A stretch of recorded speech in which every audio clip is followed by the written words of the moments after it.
A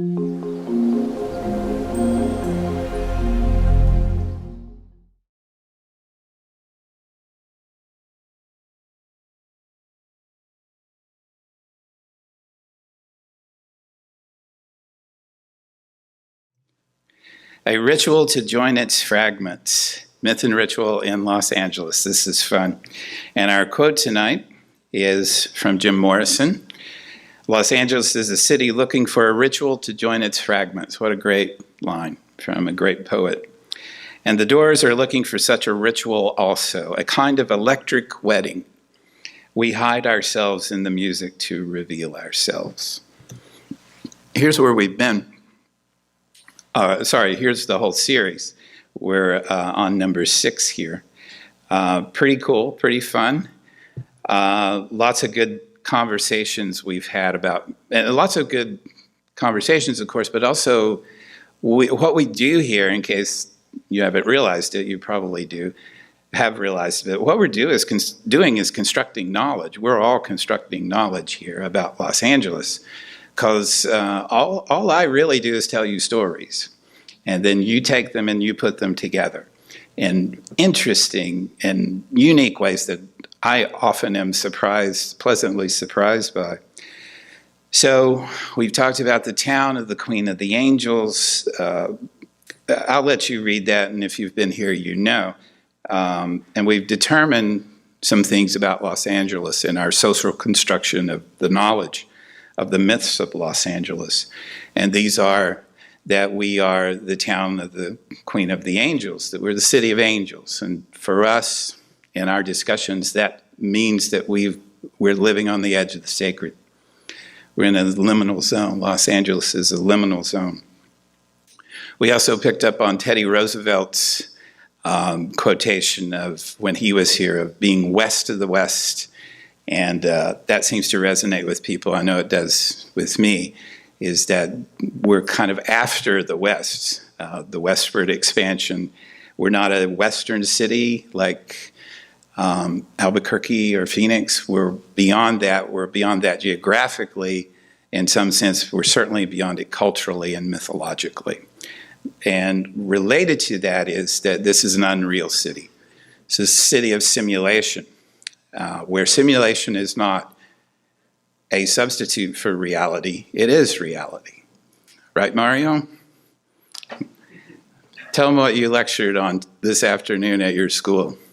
Postmodernism, and basically the postmodern condition, simulacra, simulation, just a lot of Baudrillard stuff, yeah. Yeah, just an undergraduate, lecturing on Baudrillard and simulacra and simulation. But it's true for us, and the more I think about it, the more true it is. I think that this is a city that is a simulacrum, and not in a sense of having lost something, but of continually celebrating the renewal of the story and the simulacrum, the hyper-reality that we create.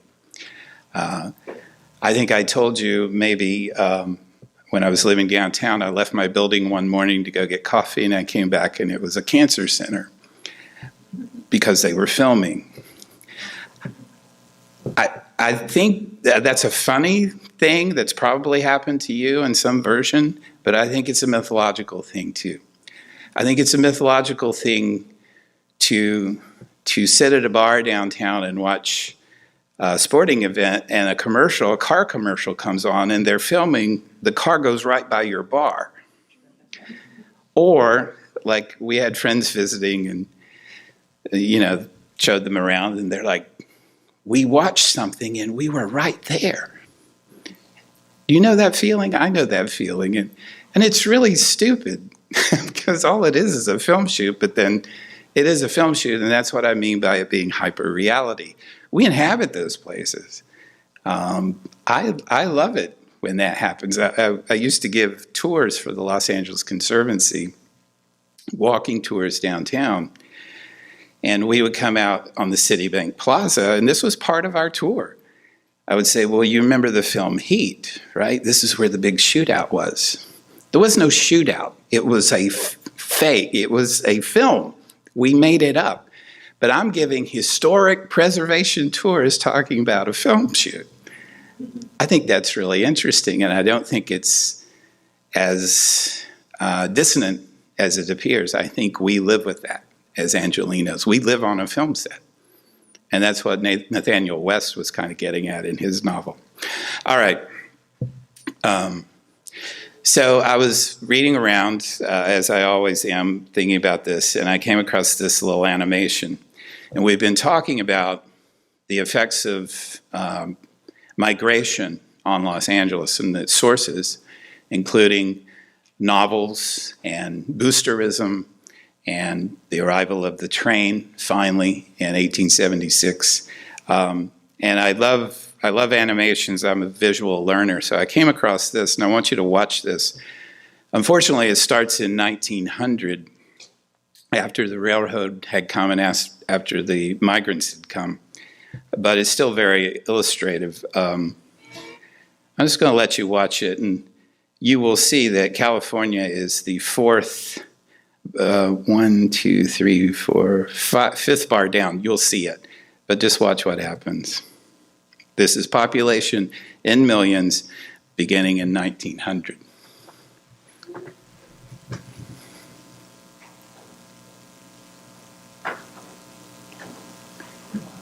There goes Illinois.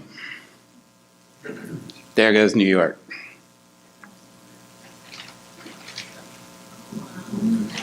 Oh, wow.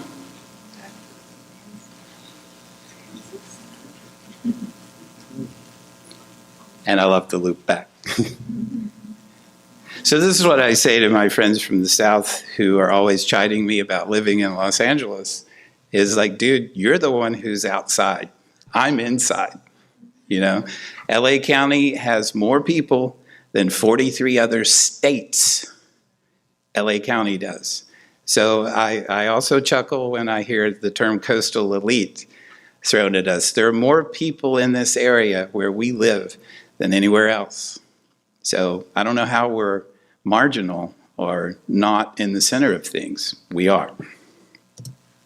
All right, so what we do here is we apply mythological studies to the city of Los Angeles. So myth and ritual is a very important aspect of myth studies. And so we're going to talk about ritual for a little bit and then apply it to Los Angeles. And you can be thinking, if you want, about what are the rituals of Los Angeles. I love thinking about this. Now, of course, there are many rituals, but I'm talking about the ones we share the most. All right, so Emil Durkheim, a really important figure in the foundation of religious studies and studies of the sacred and the profane. He didn't talk about myth so much, but he did talk about ritual. And he says, this, I find this really interesting and especially applicable. He says that a religion is born by moments of what he calls collective effervescence, which is a great phrase, collective effervescence. It's these moments in social life when individuals come together with a shared purpose, the same thought, but may not be the same purpose in terms of a city, but at least in terms of the same thought and action. That's a powerful thing, right? And I know you've experienced it. We've all experienced it, this collective effervescence. There's an energy there when people join together, like maybe on Tuesday nights, who knows? And a concert does this, for example. A sporting event does this.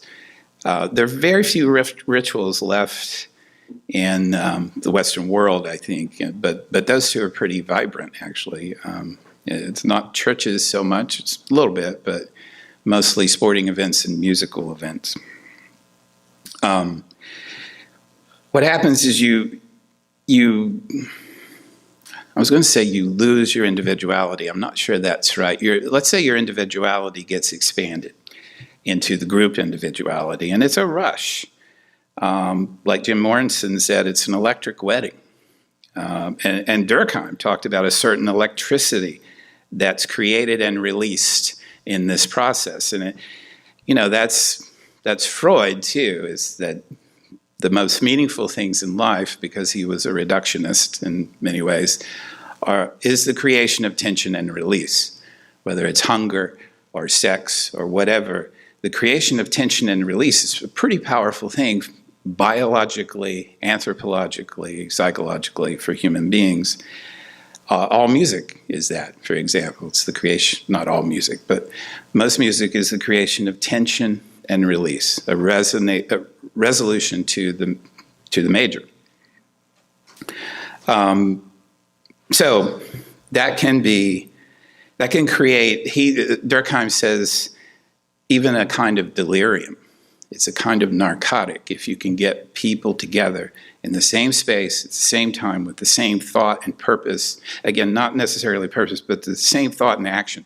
That's a really powerful thing. I've had people ask me if we should do rituals, and I'm a little too afraid of it to do it here on Tuesday nights because it could get weird really quickly. It's too powerful. Thank you. Yes. So this will be our ritual. It'll be nice and calm, and we'll not do anything too weird, unless the Spirit moves us. Now, the thing about this is at the basis of religion, is to get beyond yourself, right? This is what's so disappointing about contemporary religions, or expressions of religion, is that it's basically an elevated narcissism. And that's going the wrong direction.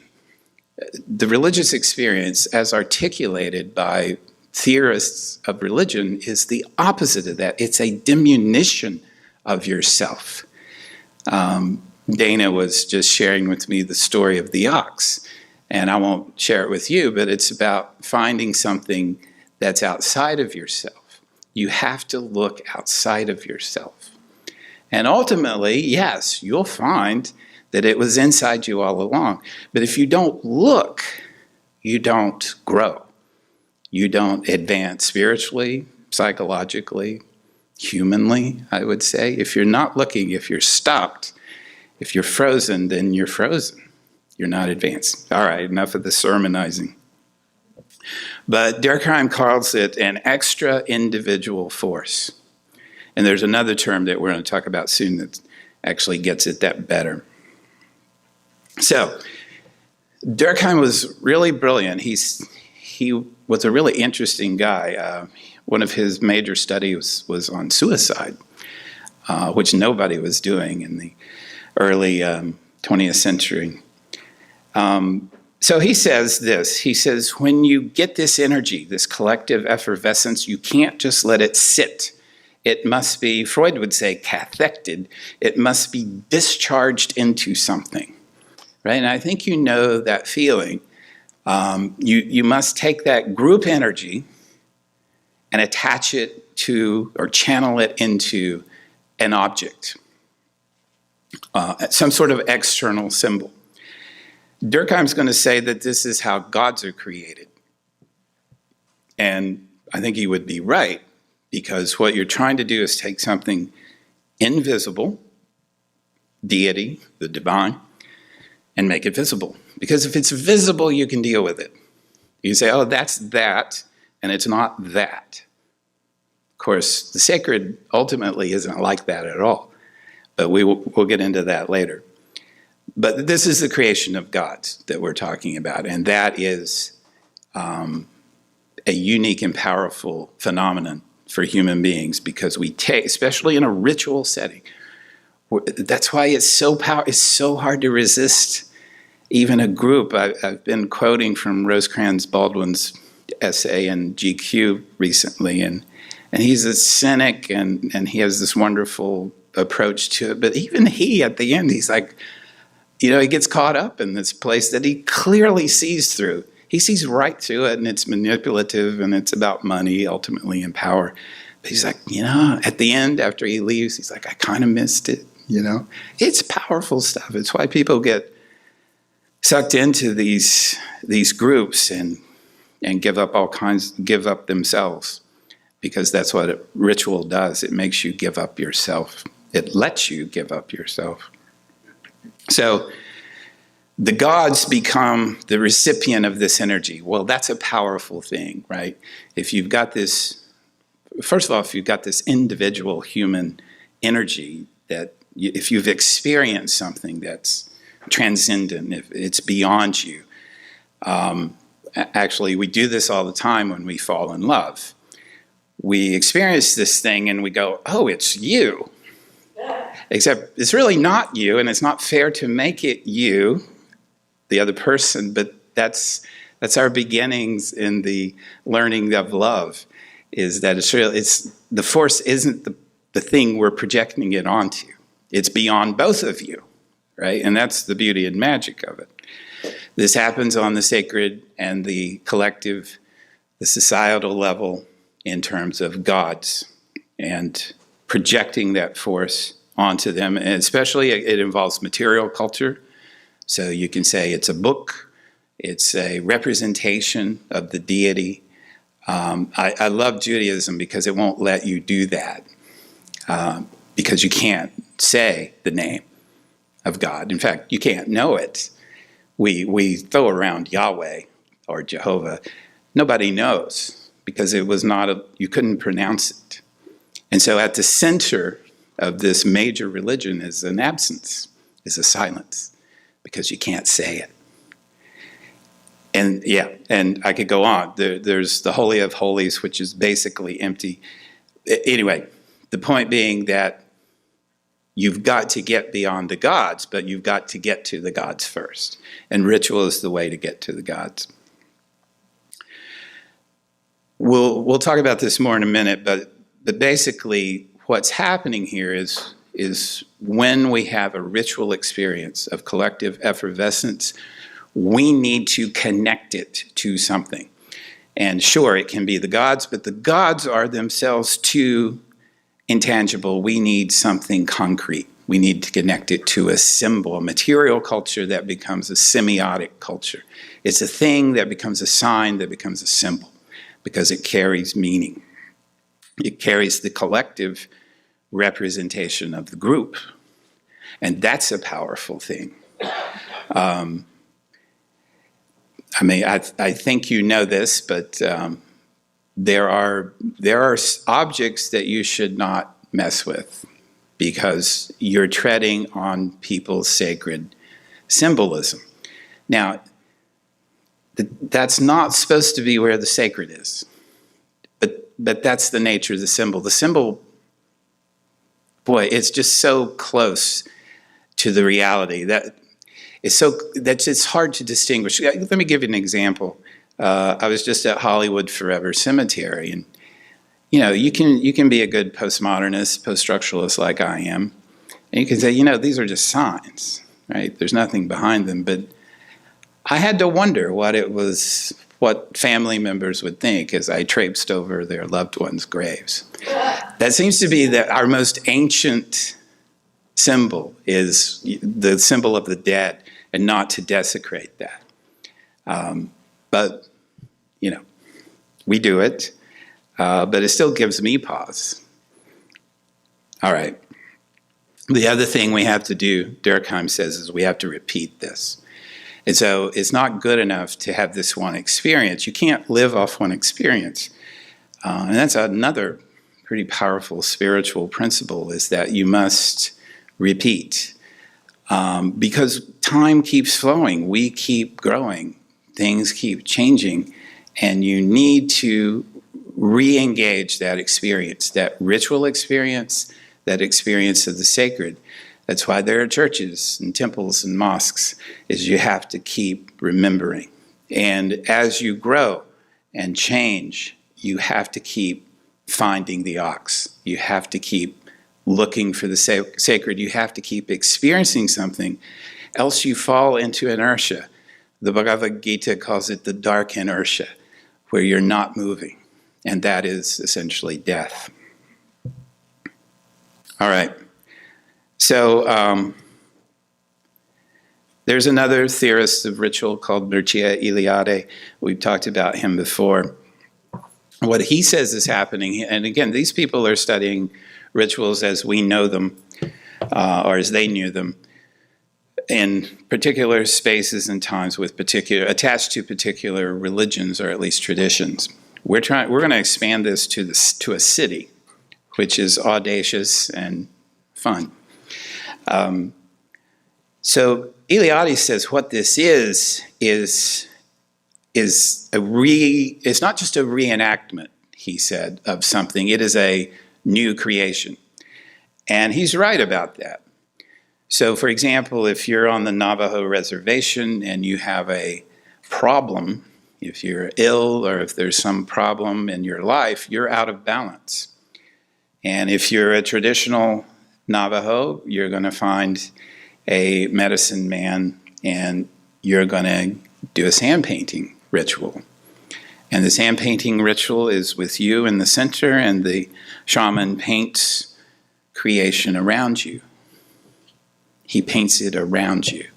This is exactly what ritual does. And so to cure your imbalance, to heal your sickness, you go back to the beginning.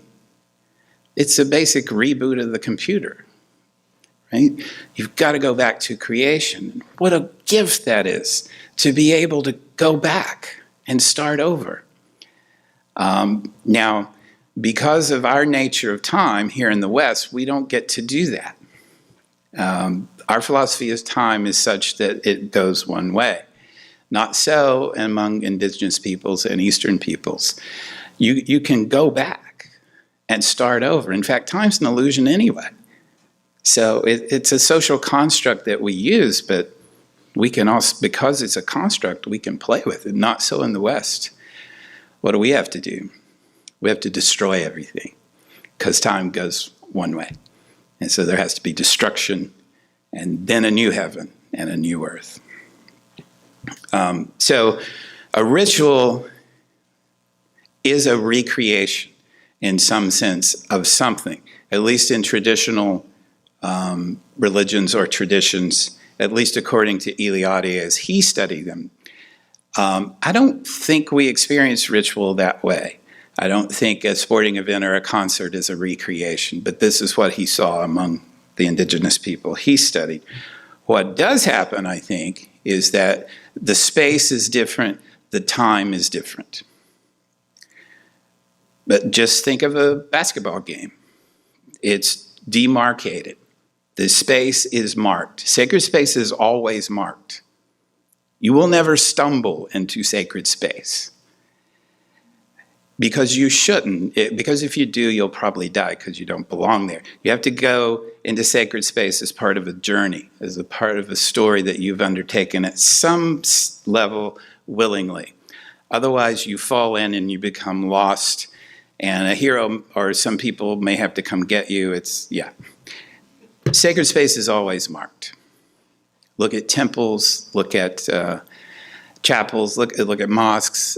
We always mark sacred space as different. We mark our space here as different. You know, you're coming down Los Feliz Boulevard and it's apartments, and then what the hell is that thing? Maybe I should go in there one day. Maybe you should. Sacred space is always marked. Sacred time within that space flows differently. It flows differently. Again, time is a construct. Apologies to the CCM atom people, but it is still a construct. Because even if it exists at the CCM atom level, we don't experience that.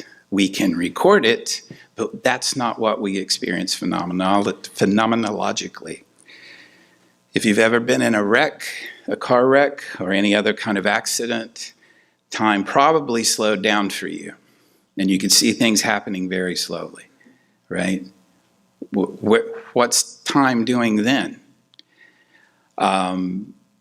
When you're in the zone, whether musically or athletically or maybe giving birth, when you're in this sacred space, time flows differently, and you can say, "Wow, that was like an hour ago," and somebody says, "No, that was a few minutes ago," right?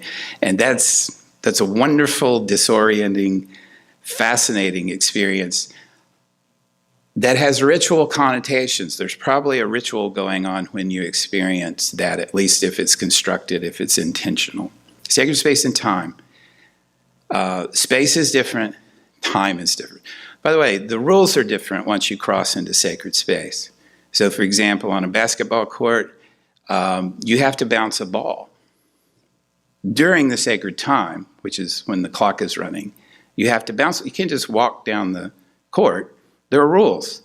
They're completely arbitrary. They make no sense. If you're behind this line, it counts for 3 points. If you're not, it counts for...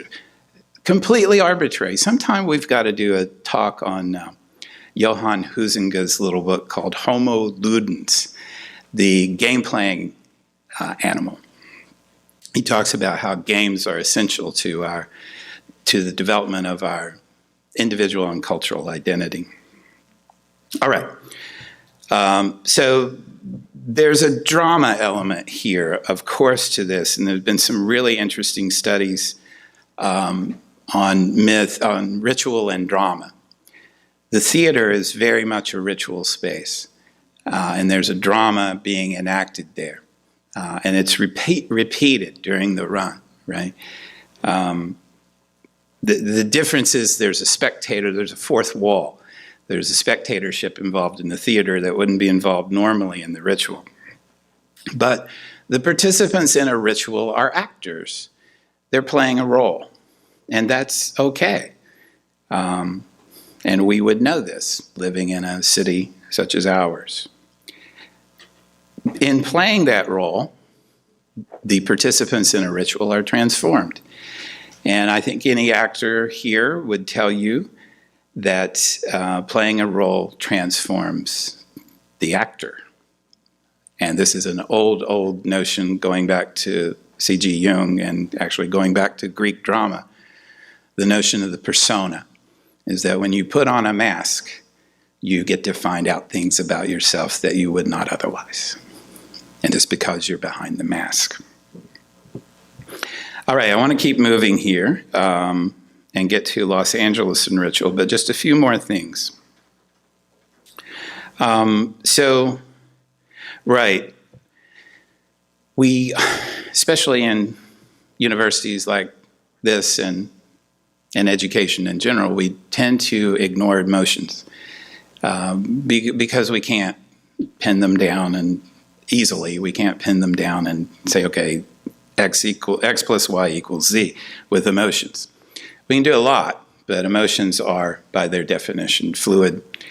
Ritual is amazing psychologically in that it allows you, it channels your emotions in a, I was going to say safe, I'm not sure it's always safe, but an intentional way. It channels your emotions.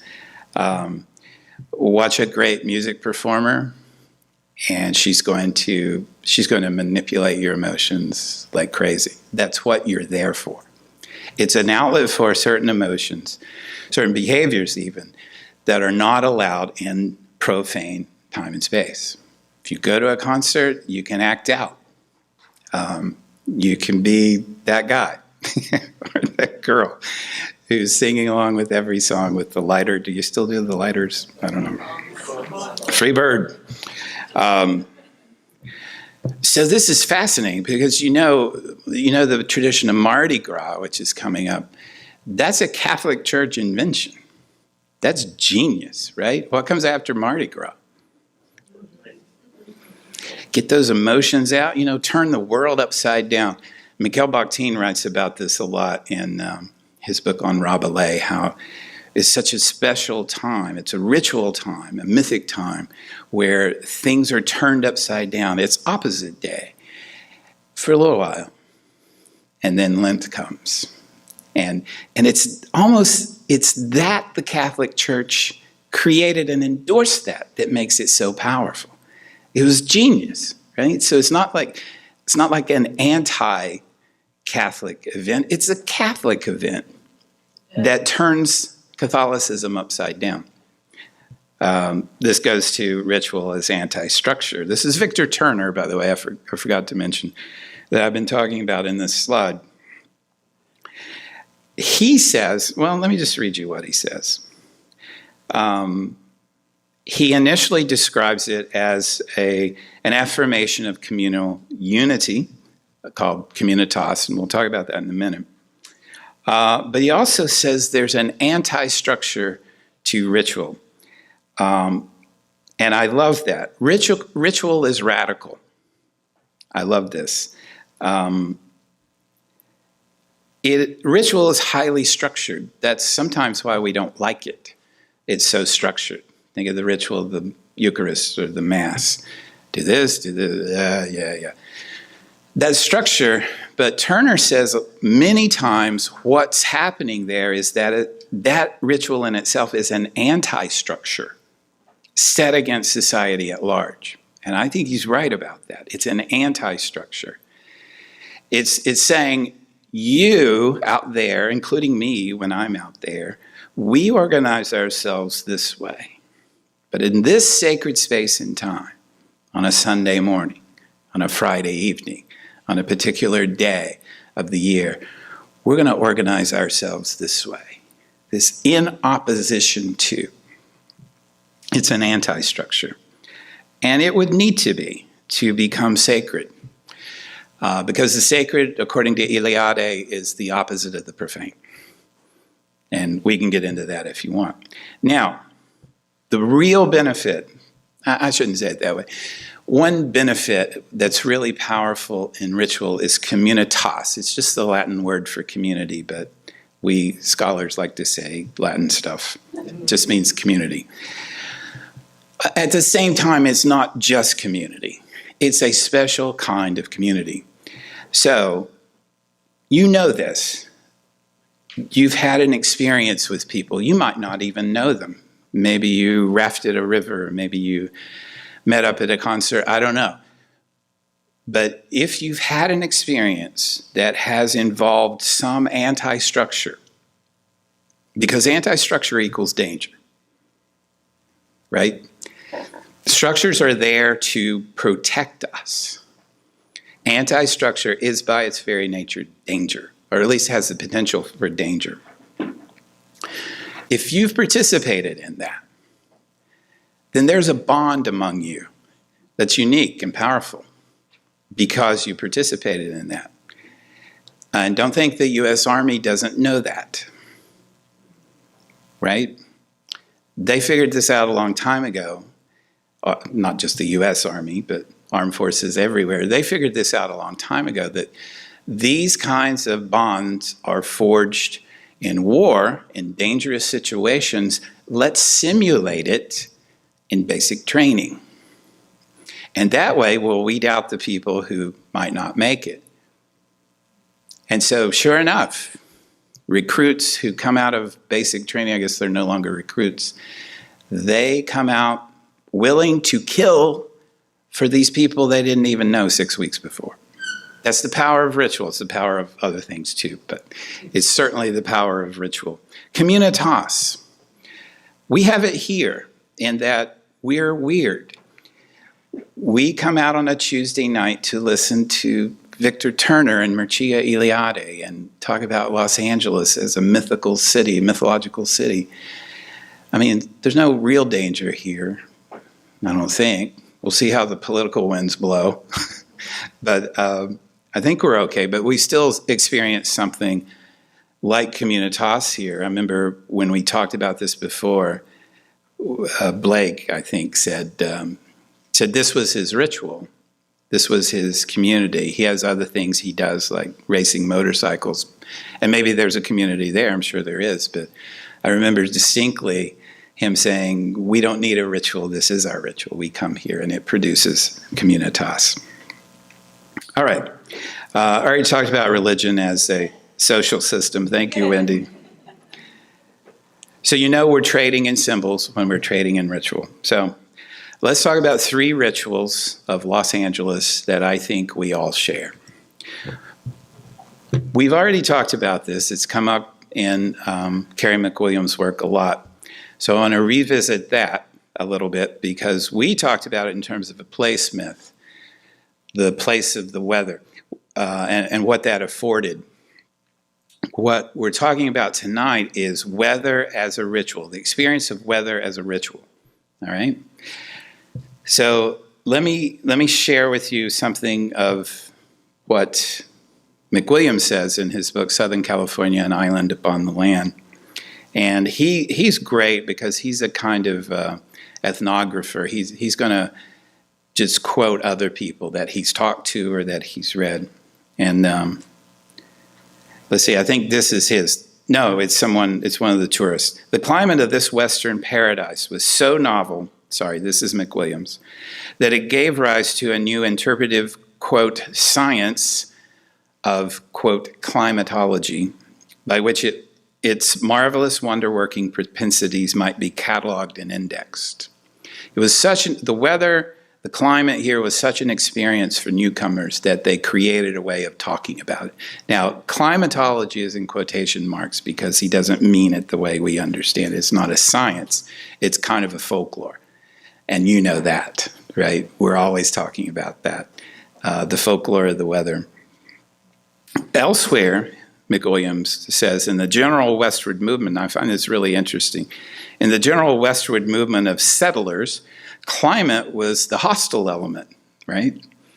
It was something you had to deal with. It's overcome. He says, a fit subject for curses and wisecracks. But in Southern California, it became a major obsession just to catalog all the awesomeness of the climate.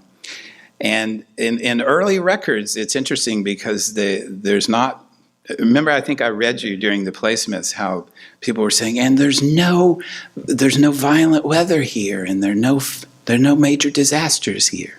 That was 1910 or so, and there wasn't then. I'm sure there were fires, but there was no recorded earthquake here by then. That would come later. So climatology becomes a part of our ritual. Cheating the senses. This is Carrie McWilliams quoting Emma Adams. There seems to exist in this country, in this land of Southern California, something which cheats the senses. See, that's the stuff of ritual. You're transcending your ordinary sense experience into something awesome and other.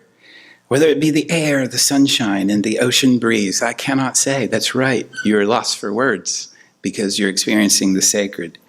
There is a variety, I love this, there's a variety in the evenness of the weather.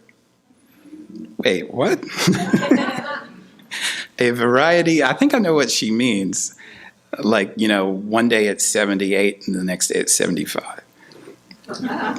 There's a variety in the evenness of the weather and a strange evenness in this variety which throws unreality around life, the simulacrum.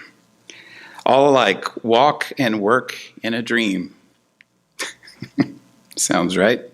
For something beguiles, deludes, plays falsely with the senses here. I like that a lot. This is George Wharton James from a book called The Influence of Climate, the Climate of Southern California Upon Its Literature. The true Californian, he writes, is not averse to exuberant enthusiasm in spite of the fixed, crystallized, cold-blooded standard of the less climactically favored regions of the earth. We're looking at you, New York and Chicago. We are not averse to exuberant enthusiasm. Yeah, that's right. We do talk exuberantly a lot, especially about the weather.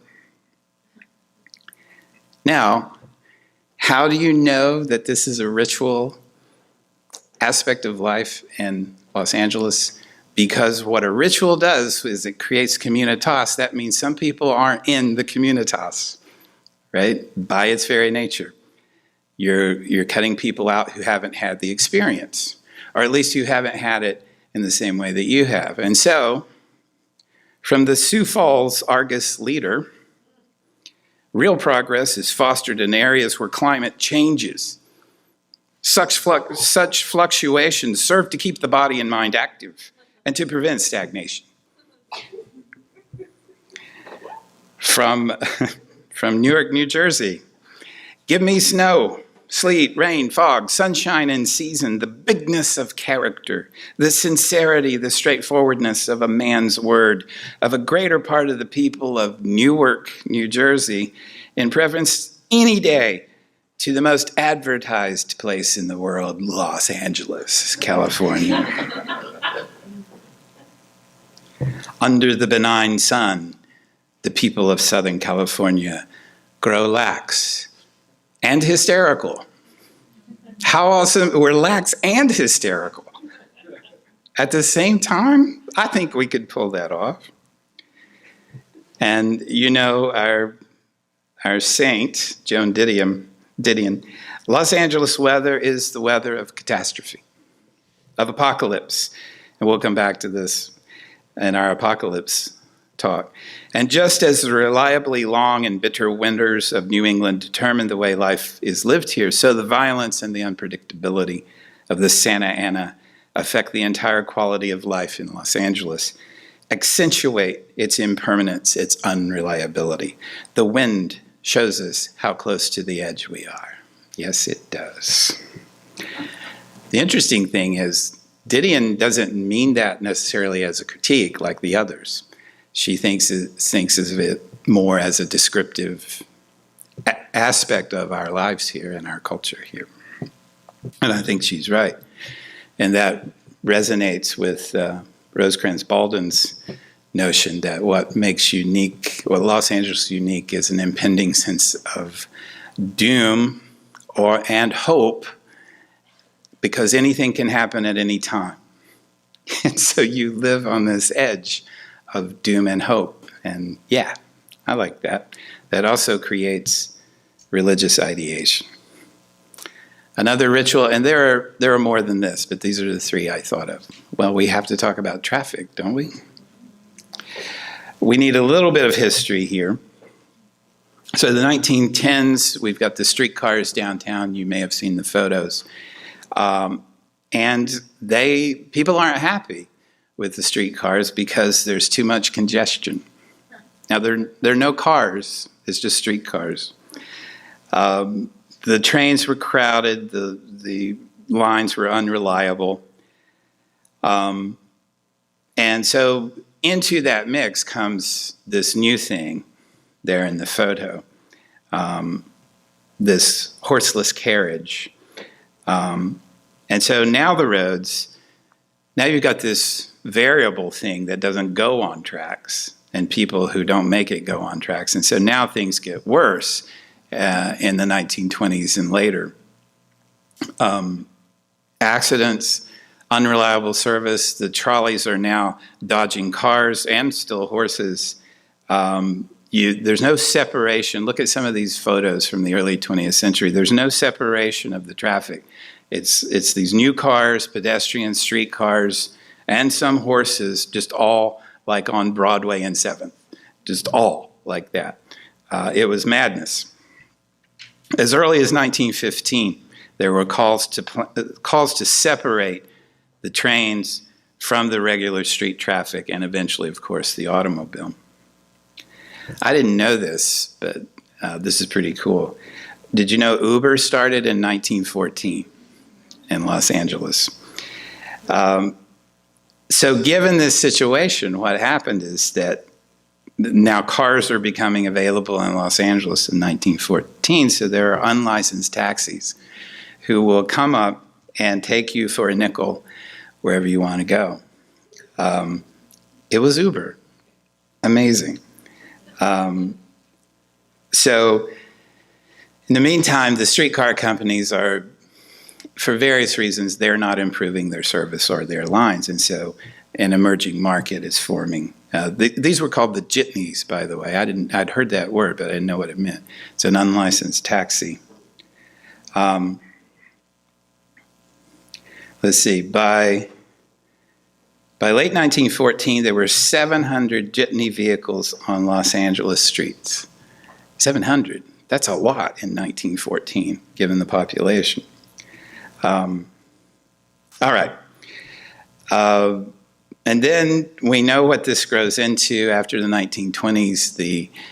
The automobile becomes more prevalent. Now, remember that Samuel Huntington and others, they're investing in the streetcars and the red line and the yellow line and all that because they want to get people to their new subdivisions where they can, have access to their houses that they're building.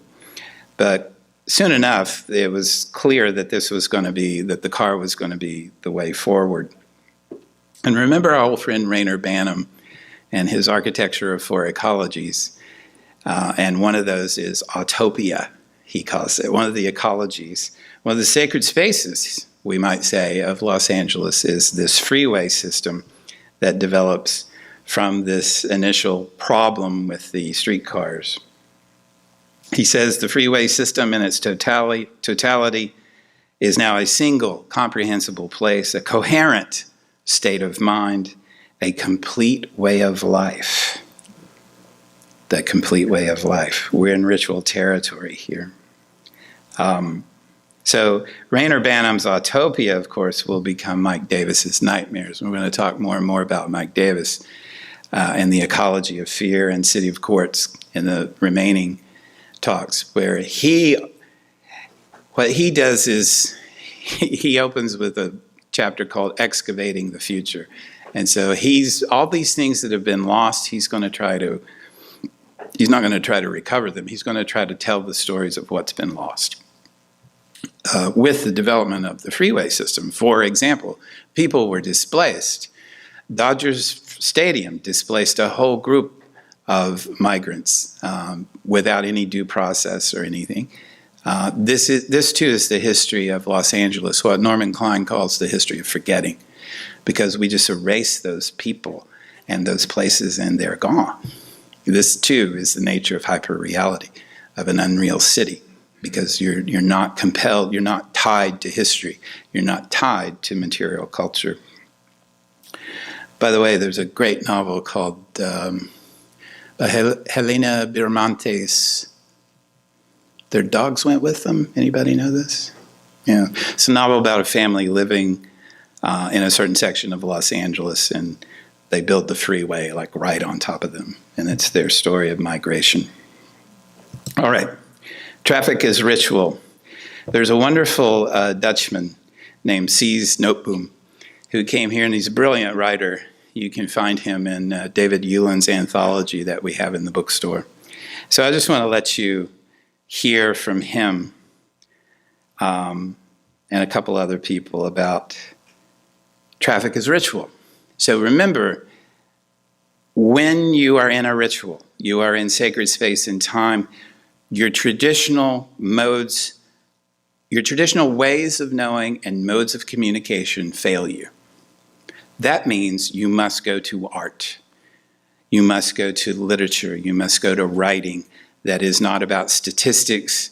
It's about trying to capture this thing. Not capture, just trying to see this thing that you feel, that you experience, that you can't, typical words don't capture it.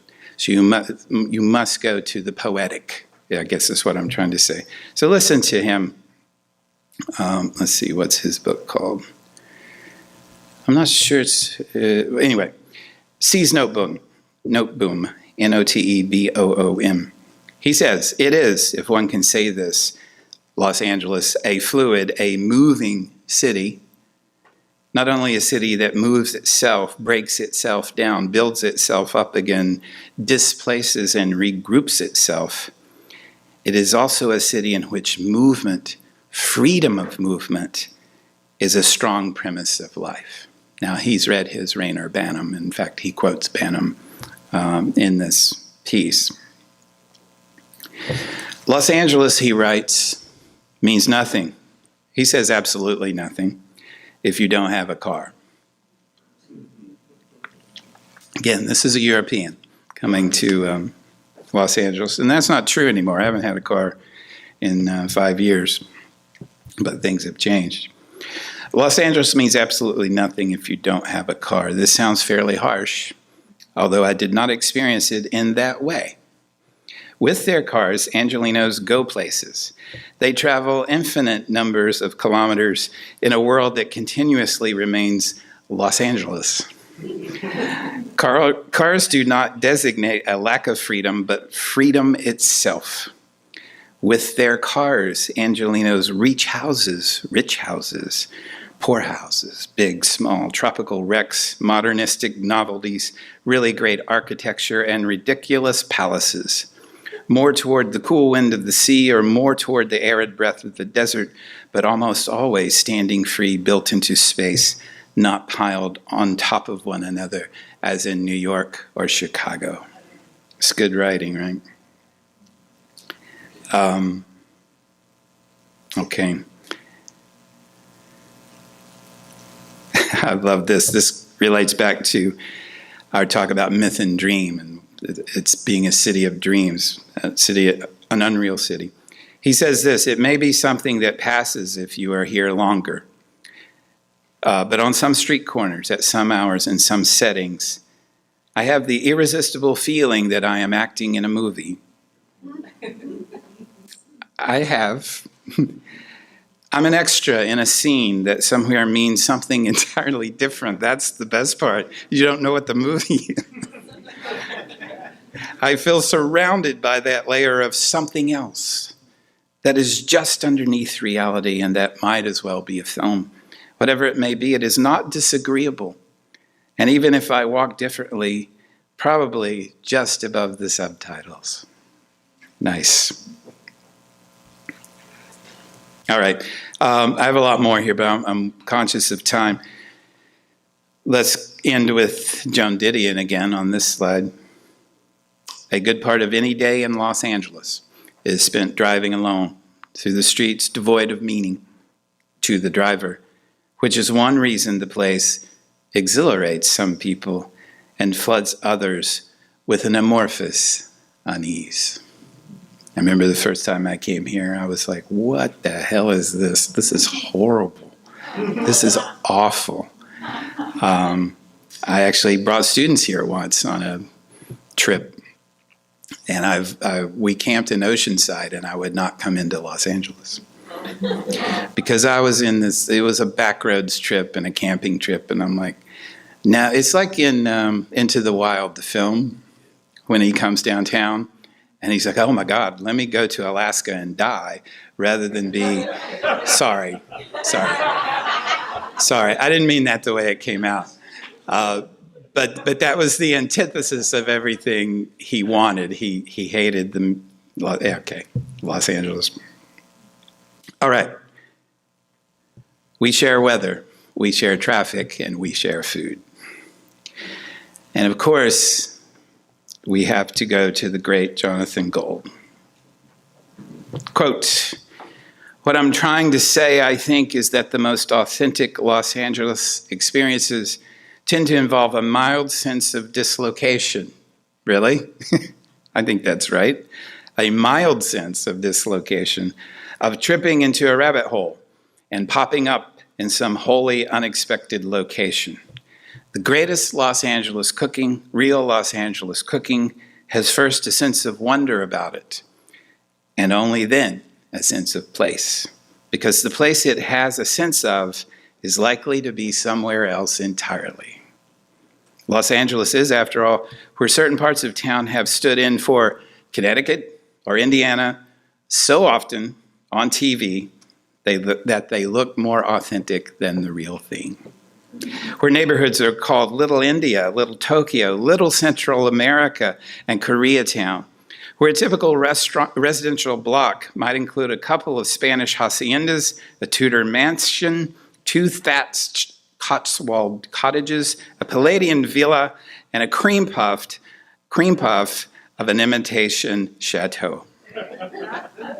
Jonathan Gold, bless you, we miss you. As people here like to say, often when contemplating a piece of Peruvian-style sushi or one of the teriyaki donut stands that have popped up in Quentin Tarantino flicks, only in Los Angeles. That's from Counterintelligence. See, I'm not just quoting this because it's awesome writing. It is. It's what you say about a ritual after it's over. It's how to describe the sacred of Los Angeles based on your experience, right? So this is existential. It's not theoretical. Listen to this. It is the coldest night of the year. The winds have started to blow, and I'm driving along Olympic Boulevard in East Los Angeles, ravenously hungry, looking for one of the itinerant, flame-throwing taco carts that sprout in that neighborhood around midnight. You also may belong to LA's great brotherhood of taco eaters, huddled around trucks late at night, balancing 3 ounces of highly spiced meat and drawing furtively from an icy bottle of what? Imported Mexican Coke. Always. There's something about the smell of charring meat.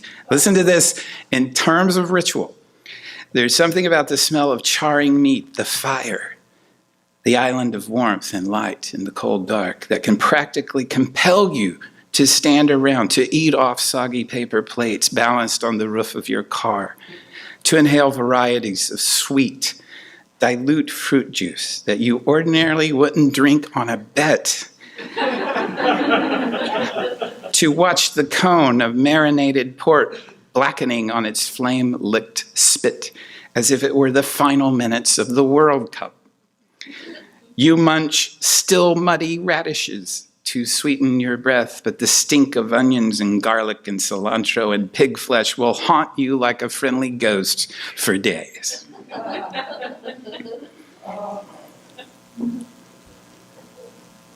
Evanescence. Remember what Durkheim said about evanescence. This is Jonathan Gold. Heraclitus once wrote that it is impossible to step into the same river twice. In Los Angeles, it can be nearly impossible to eat in the same restaurant. This is, I believe, what the economists call creative destruction. And it is not impossible here to experience extremes, restaurants that are born and die in a single evening, restaurants in suburbs so distant that they may as well be theoretical, restaurants so hard to get into that they may not actually exist outside of blogs. Los Angeles, he continues, is where the modern restaurant was born. The good, the bad, and the ugly of it, we're too far gone to stop now. I don't know if you know about this documentary they did, but here's the trailer. That's right. That's right. Everything. I remember the first time I went to a Jonathan Gold approved restaurant from the LA Weekly, and you drive into a mini mall. Really? Restaurants and food experiences that other people weren't writing about, he gave it value. It takes great storytelling to elevate food criticism to what Jonathan does. David! Jonathan was the first Pulitzer Prize winner for food criticism. He brings you to his table. I do all the stuff you're supposed to do. I always reserve under different names. How you doing? Good, how are you? I never know when Jonathan is coming. I have a whole series of throwaway phones just for reservations. Boom, easy up. Panic in the kitchen. It's kind of like the fat man's version of the Bourne Identity, I think. The idea of celebrating the glorious mosaic of the city on somebody else's time, I kept feeling as if I was getting away with something. But you want these guys to succeed. I was very busy and then just completely at a standstill. My son was pumping money to keep the place alive. All of a sudden, the review came. I could not cook fast enough. To have someone say, come taste this food, helped me to embrace my culture because people cared. People who come in for a couple weeks, stay at a hotel in Beverly Hills, take in what they can get to within 10 minutes in the rented car, and explain to you what Los Angeles is. The thing that people find hard to understand is the huge number of cultures that live in the city who come together in this beautiful and haphazard fashion.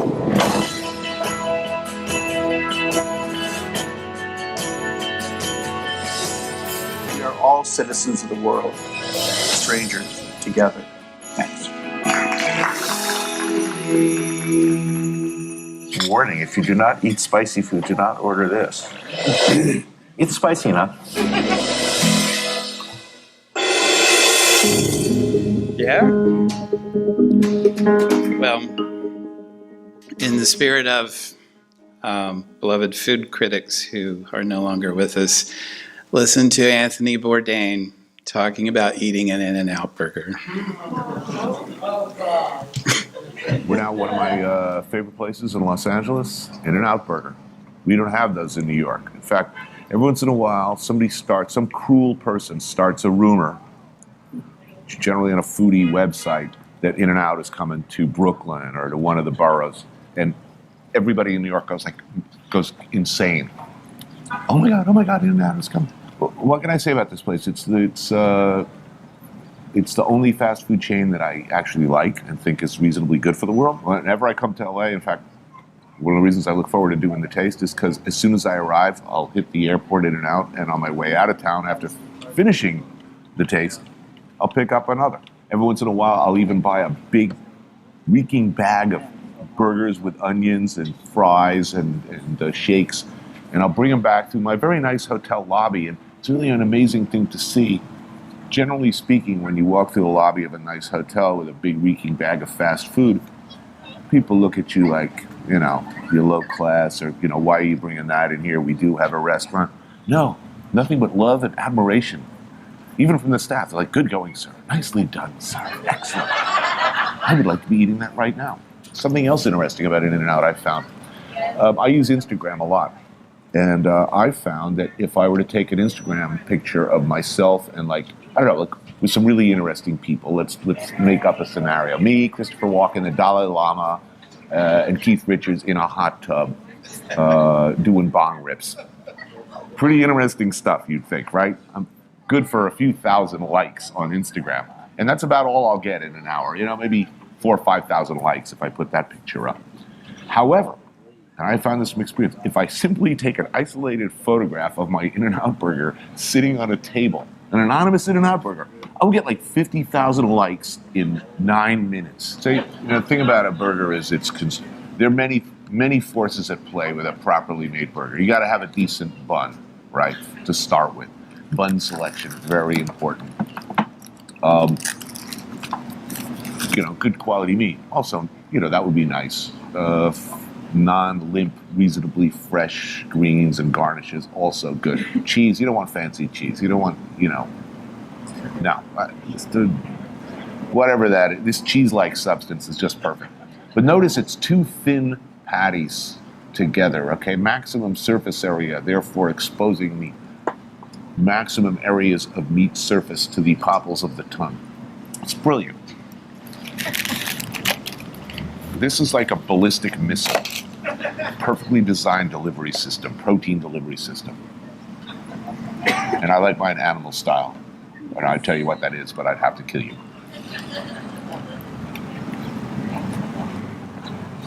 Yes. Oh, yeah. There it is. My favorite restaurant in Los Angeles. A city with many fine restaurants, by the way. Just on a cheap, nasty, low-down trailer park burger slut.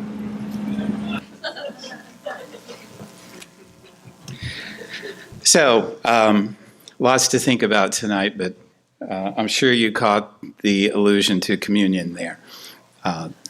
Our wafer is an In-N-Out burger. We can talk about this later. Thank you for your attention.